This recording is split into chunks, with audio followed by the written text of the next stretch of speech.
Imagine for a second that you're just walking out the front glass doors of a residential rehab center. It's graduation day, the sun is hitting your face, you've got this physical certificate in your hand, and like for the first time in maybe years, your system is completely clean, you are sober. Right, which is an incredible achievement. It's massive. You take a deep breath, and it feels like you just crossed this massive finish line. But the terrifying reality of that exact moment is that the real test is honestly just beginning. The safety net is totally gone. So, how do you actually survive the outside world now? Yeah, that moment of transition is arguably the most dangerous period in a person's entire recovery journey. I mean, the structure just vanishes and suddenly everything is on the line. Exactly. Which brings us to our mission for today. We've got this massive stack of sources in front of us. We're talking clinical best practices, program manuals, and even some pretty heavy federal legal documents. And it's all focused on exploring life after an adult rehabilitation center, or an ARC, as they call it. Right, the ARCs. So we are looking really closely at the vocational strategies they use to reintegrate people, the extreme vulnerability of that specific discharge day, and the protective strategies that actually move the needle on long-term recovery. And whether you work in healthcare or maybe you're just trying to support a loved one through addiction, or you just want to understand the mechanics of these huge social safety nets, understanding this fragile bridge between rehab and everyday life is just crucial for you to grasp. It really is. Because the systems we rely on are incredibly complex. And, well, when they fail, the consequences are immediate. To really understand the discharge experience, we first have to look at the environment the person is actually leaving. Right, the baseline. Exactly. And the adult rehabilitation centers, they operate on a staggering scale. We are specifically looking at the Salvation Army's ARC network today, which runs 119 centers from coast to coast across the U.S. Wow, 119. Yeah, and they're treating an estimated 150,000 people a year. So at any given moment, roughly, like 7,700 people are living in these facilities. That is just a massive footprint. And reading through these program manuals, the structure is really intense. Like these are typically 180 days, so a 6-month entirely residential program. A full half year, yeah. Right. And they provide the housing, the meals, the counseling, all of it is totally free of charge to the participant.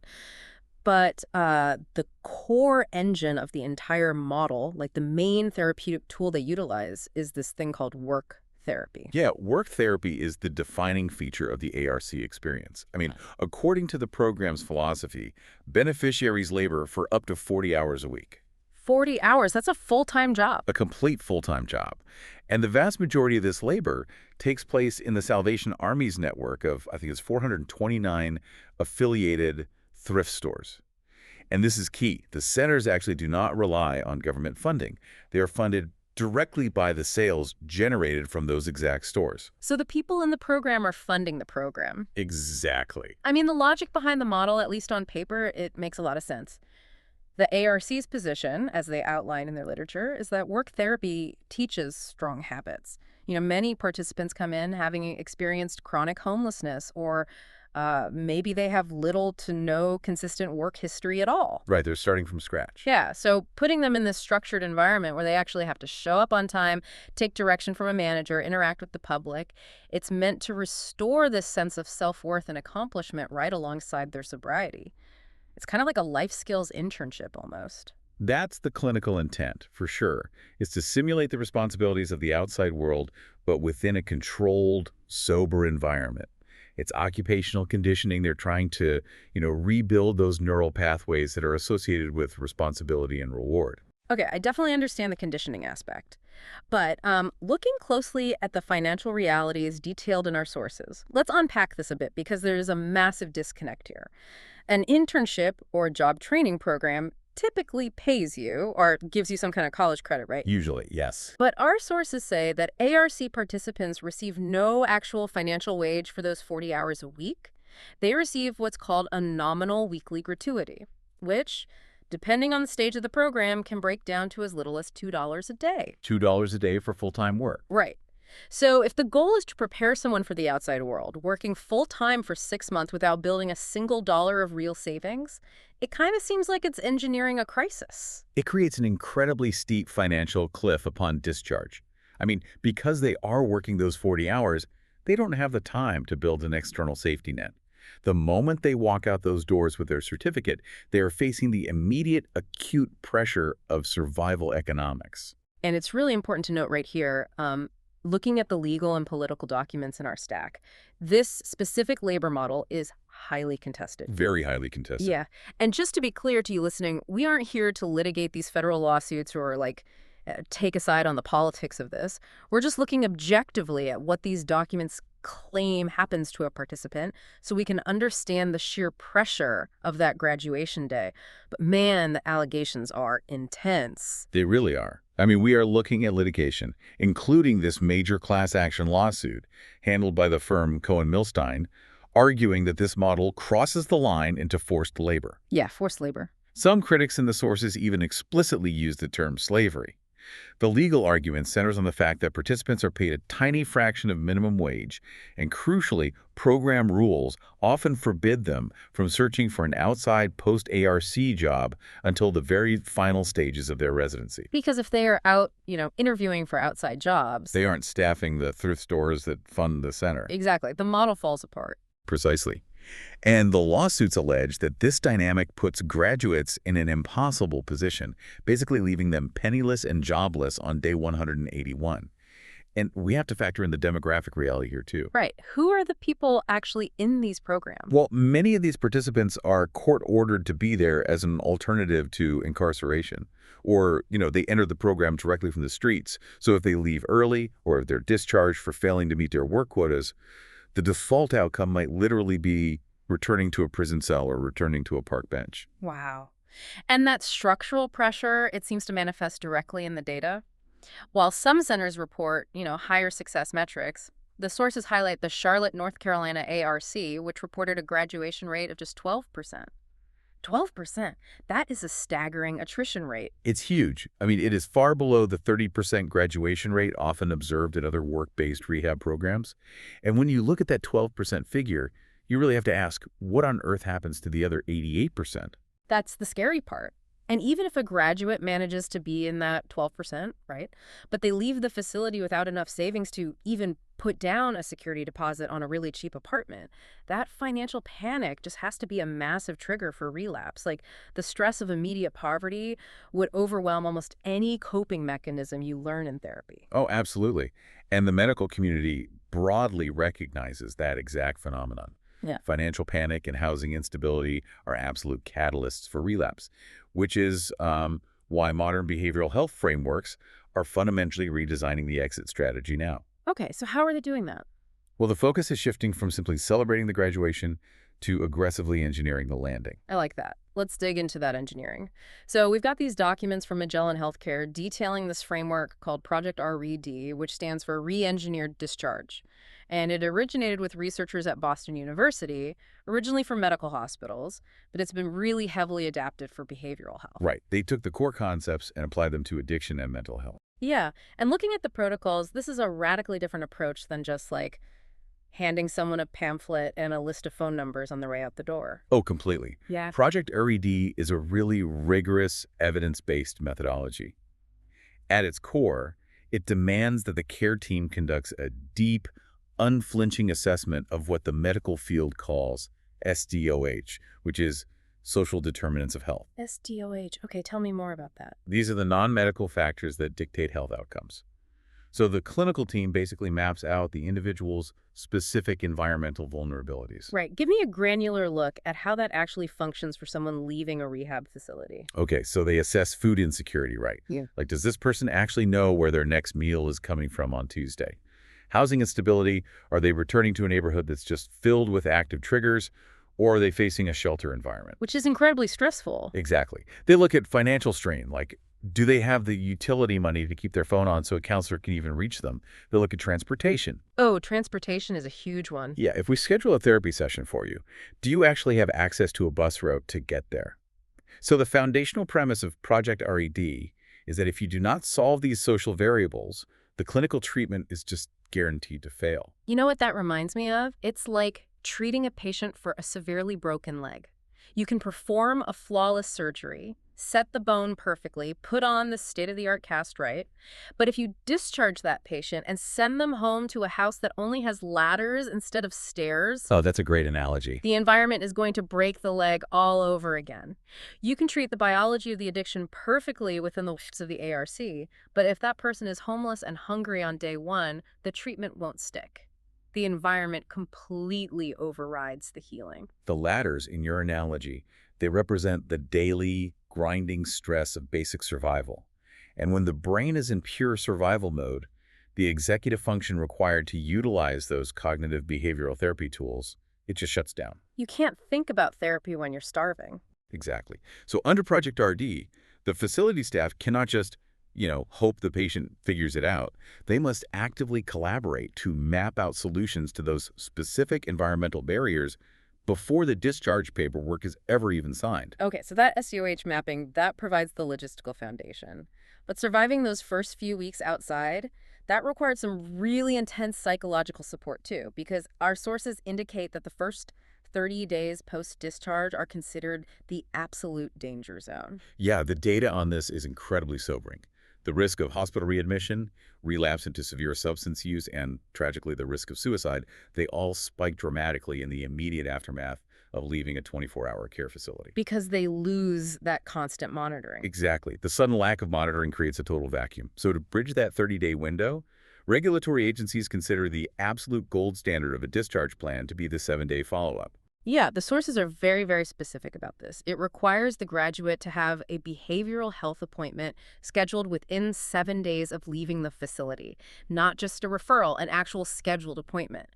But why is that 7-day mark like the magic number? Well, psychologically, a person who is newly discharged is battling severe cognitive load.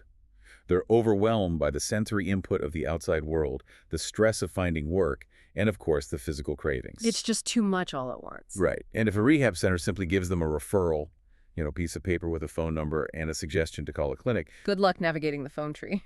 Exactly. Yeah. The administrative friction of navigating automated phone trees and waiting lists is just too high. They will abandon the effort. So a 7-day follow-up must be a concrete appointment. A clear date, a specific time, and the actual name of the clinician booked with the patient while they are still sitting safely inside the rehab facility. So it's locked in before they even step outside. Yes, it provides an immediate, immovable anchor in their first week. That makes total sense. You are completely removing the executive dysfunction barrier. But, a single appointment on a Tuesday morning doesn't necessarily protect them on a Friday night when things get tough. Looking at the protective strategies implemented across these models, they rely pretty heavily on these customized safety nets. Like the ARC program utilizes a series of interactive journals with titles like Relapse Prevention and Life Management and What Got Me Here. Yeah, those journals serve as a localized, constant companion. They force the beneficiary to engage in active self-reflection rather than just passive reading. Right, it's not a textbook. No, it prompts the individual to write down their specific financial anxieties, their interpersonal triggers, and their personal strategies for stress management. It's effectively building a personalized playbook for their own psychology. And the broader behavioral health field uses a very similar, heavily researched tool called WRAP, which is WRAP, Wellness Recovery Action Planning. And the granularity of a WRAP plan is just fascinating to me. It doesn't rely on generic advice like, call a friend if you feel sad. Right, that's rarely helpful in a real crisis. Exactly. It forces the individual to dissect their own crisis trajectory by identifying early and later warning signs. And that distinction between early and later warning signs is absolutely critical for interrupting the relapse cycle. How so? Give me an example of an early sign. So an early warning sign is often a really subtle behavioral shift. It might be something like, I've stopped returning text messages from my sponsor, or I'm sleeping 14 hours a day, or even, I am endlessly obsessing over my lack of money. Okay, so it's a shift in baseline behavior, but not necessarily a direct craving yet. Right, but a later warning sign indicates the crisis is actively escalating. That's when you see things like, I walked past the liquor store twice today on purpose, or I'm experiencing physical tremors. The genius of the WRAP plan to me is that it dictates a hyper-specific action for every single one of those stages. And it incorporates the person's natural supports, like their family, their friends, mentors.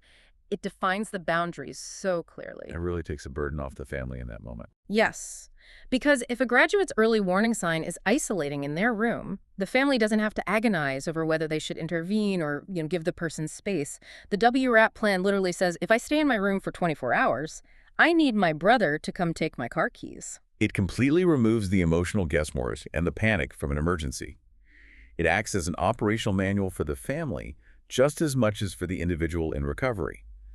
By externalizing the crisis response, the person isn't relying solely on their own compromised willpower when things get really dark. Okay, so we've looked at the intensely detailed planning required to survive the exit. But zooming out for a second to look at the macro data, do these long-term residential models actually yield lasting sobriety? Because the friction of transition seems so high. They do yield results, but the data reveals a profound correlation between the duration of the treatment and the statistical probability of success. We have this incredibly robust data from the VISTA Research Network, which tracked post-treatment outcomes for over 23,000 adult patients. Wow. A sample size of 23,000, that provides a very clear picture. So what does the timeline actually show?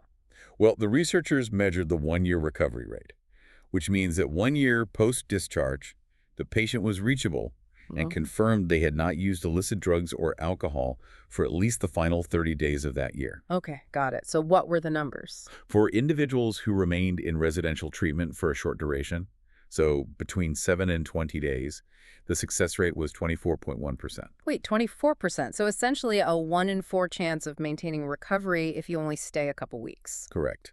However, for patients who remained in the treatment environment for over 90 days, that 1 year recovery rate surges to 46.8%.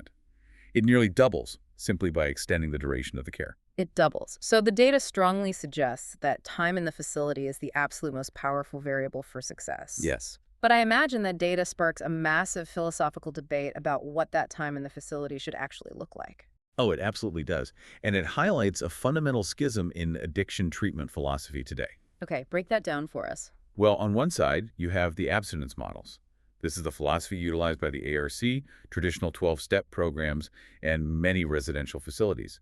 The strict requirement is the 100% cessation of all substance use. Perfect sobriety is the only acceptable metric of success. Which, I mean, that aligns with the traditional public understanding of rehab, right? You go in to get completely clean. Exactly. And for a significant portion of the population, that strict boundary is exactly what saves their life. But research highlighted by organizations like Charlie Health points out a dangerous flaw in relying solely on an abstinence-only framework. What's the flaw? The clinical term often discusses the abstinence violation effect. Non-abstinence or harm reduction models argue that strict abstinence programs can unintentionally punish individuals who suffer a minor lapse. Explain the mechanics of that punishment. Like, how does requiring sobriety backfire? Well, if a program's only metric for success is uninterrupted sobriety, a single slip-up, right? Let's say having one drink after 80 days clean. That can trigger a massive shame spiral. The individual feels they have lost all their progress, their sobriety date is ruined, and crucially, they may be immediately discharged from their housing or treatment program for breaking the rules. Which throws them right back out onto the street. Exactly. The research shows this all-or-nothing pressure can escalate a minor lapse into a catastrophic, life-threatening binge. Harm reduction models, conversely, they focus on minimizing the negative impacts. They view a lapse as a symptom to be managed, keeping the person engaged in therapy rather than just casting them out. You know, looking at the data on treatment length, specifically that 90-day turning point, and comparing it to the vulnerabilities of discharge, it paints a picture of these residential facilities as an incubator. Like, if you have a premature baby, the incubator provides this perfectly temperature-controlled, highly oxygenated environment where they are safe from infection. The ARC, with its rigorous work therapy and strict abstinence rules, is basically trying to be that incubator for a person's shattered executive function. That's a great way to look at it. And the longer the person stays inside that incubator, the more their psychological immune system recovers, as the VISTA data clearly proves.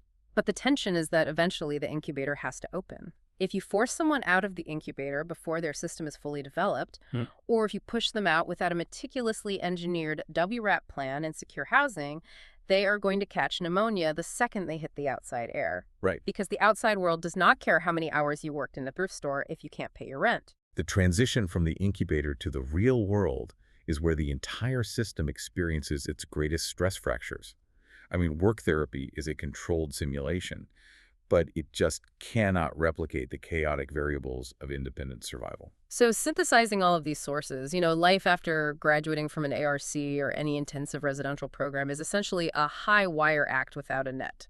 You are tasked with balancing the occupational habits and the sobriety you developed inside against the crushing realities of financial strain, housing insecurity, and honestly, potential isolation on the outside. And the only mechanisms proven to actually keep an individual on that wire are deeply personalized discharge plans, plans that map out every social determinant of health and are anchored by the immediate accountability of a 7-day clinical follow-up. Right. So for you listening, whether you are trying to help a friend navigate life after treatment, or maybe you're a professional designing better healthcare models, or you simply want to understand the profound complexities of addiction recovery. Recognizing how this machinery operates is the mandatory first step. You cannot fix the bridge if you refuse to look at where the concrete is crumbling. Which leaves us with a necessary question to consider, really, regarding how we allocate our energy and our empathy. Oh, what's that? Well, as a society, we celebrate the intervention, Yeah. right? We pour massive amounts of funding and emotional energy into getting people into rehab. But if the clinical data undeniably proves that the first 30 days after rehab are the deadliest and most vulnerable period of a person's entire life, should we be radically rethinking our approach? hmm Like, instead of exclusively funding the 180 days inside the facility, perhaps the true solution lies in heavily funding what happens on day 181. Day 181. The moment you walk out those glass doors, the sun hits your face, that certificate is in your hand, and the real fight for survival finally begins. Something to think about.